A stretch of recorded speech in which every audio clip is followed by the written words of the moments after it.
Hello, my name is Sam, and I'm one of your teachers. In the last grammar videos, you learned the types of phrasal verbs in English and focused on the separable ones. Today, we're going to focus on the inseparable phrasal verbs. Before we get started, let's have a quick look at the ABBA film for this unit, The European Union, where Gerald and Ernst discuss Britain and the EU. I think that what you really love is to be different. Well, we'll go over to the euro only later. It's that British pride. The whole of Europe anxiously getting ready to implement the Maastricht Treaty, and you don't even want to go in. Can you tell me why? Or don't you know? Look, first of all, the European continent is not very popular in our country. We British have always liked to be at the other side of the Channel. The disappearance of the British pound is traumatic for us. So it's for sentimental rather than for financial reasons. Well, it's not easy for us to get in anyway. Did you spot the phrasal verbs from the film? Let's have a look. Well, we'll go over to the euro only later.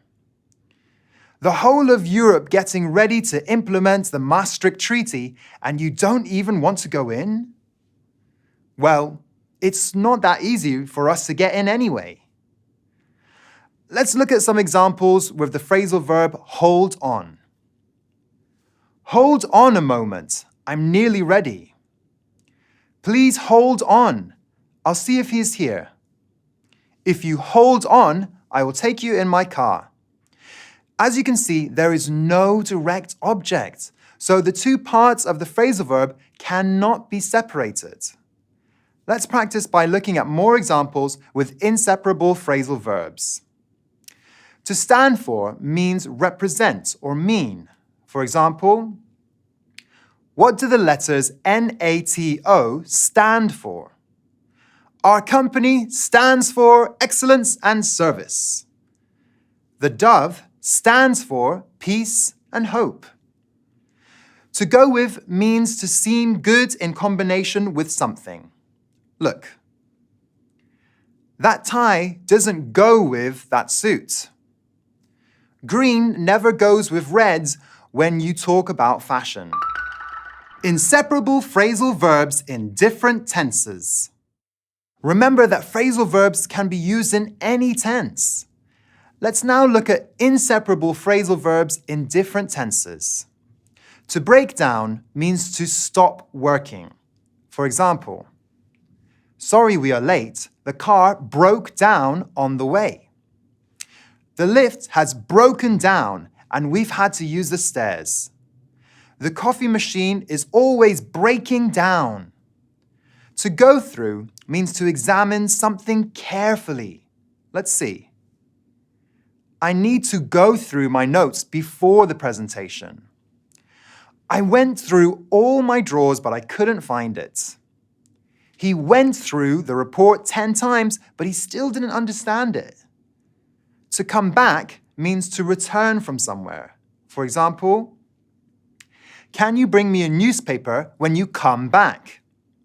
We came back last night to avoid the traffic. Come back safely. To take off means that an airplane leaves the ground. Look. The airplane takes off at 11. We can't take off until the fog clears. I'm sorry, your airplane took off 10 minutes ago. To wake up means to leave your bed. For example, he didn't wake up until 9 o'clock. I woke up late and missed the train. Be quiet or the children will wake up. To look forward to means to feel excited about something that is going to happen. For example, we are looking forward to our holidays in July. I'm looking forward to my dentist appointment tomorrow. She always looks forward to Monday morning. To feel like means to want to do something, as in, I don't feel like going to work today. Do you feel like a game of chess? We stopped in the park because the children felt like an ice cream. Wow! These are a lot of new inseparable phrasal verbs, aren't they? Do you have energy for one more small piece of information? Look at these examples. Let's move on to the next topic. Who came up with the idea? We need to get rid of this old, dirty stuff. We haven't seen each other for a long time. We have a lot to catch up with. Our kids don't get on with each other at all. The expenses added up to over £1,000. I don't want to put up with this situation anymore. We are finally meeting tomorrow. I'm looking forward to it. Well, in this class, you have practiced more about inseparable phrasal verbs. Now, keep on working on this unit to perfectly know how to use its grammar and vocabulary in all the linguistic skills: listening, speaking, reading, and writing. Spend all the time you need in each activity to make the most out of it so that you will get excellent results in the final assessment. Keep going, take care, and bye-bye!